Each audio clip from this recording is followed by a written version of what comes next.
It's best bets time. As is tradition, we start with last week's winners first. Unfortunately, neither of them are here.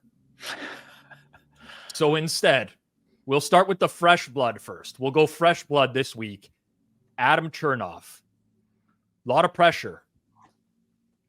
Producer Jason is 1-0 when he stepped in the guest role. All right. G-Stack George was 0-1, and he's never going to live it down. So there's a lot of pressure here on you. Who's the best bet going to be and why? Okay, so I haven't looked at the screen since I came on. So Colts Steelers over is 42 and 42 still fair currently? Is that what the screen is showing? It's being bet right now, but it's 42 minus 114. It's actually literally being bet right now. Okay. Anything 43.5 is better. Colts side is pretty straightforward. It's a Shane Steichen over for me in this spot, an angle that I continue to look at and back. From the Steelers side, I think it's an interesting kind of offensive situation they're going through. So they had obviously the play caller change from Canada to Sullivan in week 12 against the Bengals. And so that was the complete switch of the play calling. The route trees were switched. Steelers had a big offensive output, didn't have a big scoreboard reflection of that due to red zone stallouts. You go into week 2 where it was anticipated to build on that. You have the Pickett injury. You have 2 weather delays. The game took nearly 5 hours to play. You have that as a whole reset situation. And you're going into Trubisky on the short week against the New England Patriots defense. It's one of the better units in the league. Now, with the extra time to prepare against the Colts defense, that's a big step down in class. Things get right for Trubisky, get right for Sullivan in this offense as they transition. So it's another offensive reset, but now out of that Pats game with the extra time to prep, I think the Steelers look right and become a good partner for the over. So I'll take over 42 there in that game and keep going with these Steichen overs. All right. Adam Chernoff on the over in Steelers Colts. Good to 43.5 CC Steve Fezzik on that one. ClevTA, on to you. Best bet and why? Well, so I just gave it. It's the Bills. I guess I haven't looked. It's what, minus 2.5 now at plus 100. So hopefully McCarthy doesn't go down 4 and go for 2 like Peterson. We might see that more and more in the NFL these days, but I'll stick with the 2.5. You kind of, I just laid it all out, so I'm not going to repeat myself, but I think the situation where the Bills are ready to step up and Dallas, going step in front of the freight train of this offense and see if they can do it against probably the best defense they've faced in 2.5 months. And I think Josh Allen leads Buffalo to win, to beat in Dallas. So we'll go with the Bills. All right. Adam on the over in Steelers, TA on the Buffalo Bills. People don't realize the scrambling that goes on behind the scenes here for a live show when stuff's moving in real time and we have to adjust our bets so that it stays current. But Hitman was going to give a game which moved, and now he's pivoted to the game that I was going to take, but I don't want to be on the same side as Hitman for my best bet. So I'm going to pivot in real time as well, which I have done here. I'm going to go to a total.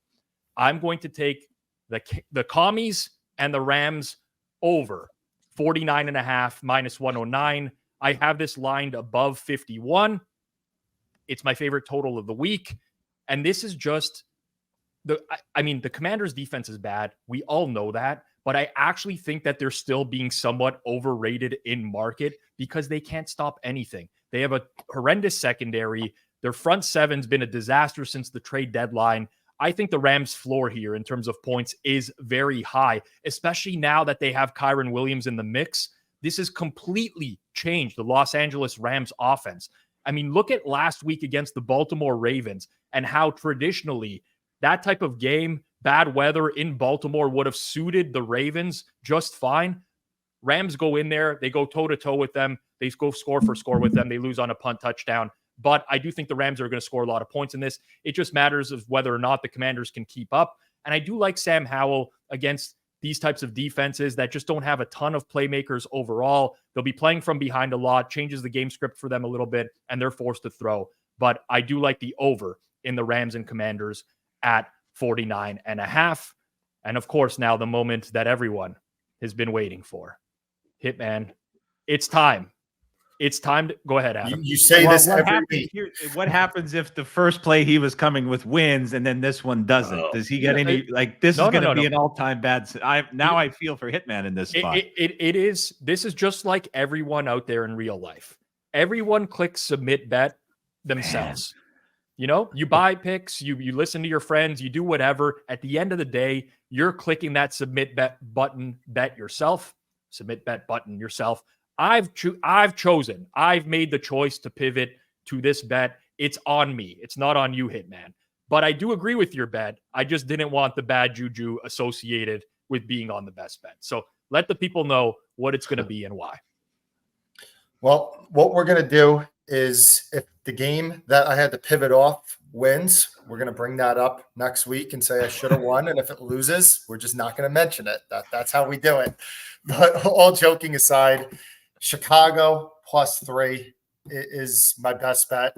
Chicago's defense since week 5 is 5th in EPA. I said earlier that Joe Flacco, I just don't think that it's sustainable what he's been doing with this Browns team. He's throwing at 5% above expectation. Chicago, actually, over the last 8 games, is allowing the second least yards per attempt in the league, along with their run defense playing pretty well. We have Cleveland with offensive line injuries. There's some question marks with Jerome Ford. There's some question marks with their defense. And most importantly, Rob Pizzola endorses it. I'm not laying you off the hook, Rob. I know you endorsed this one, so we'll go with Chicago +3 as my best bet.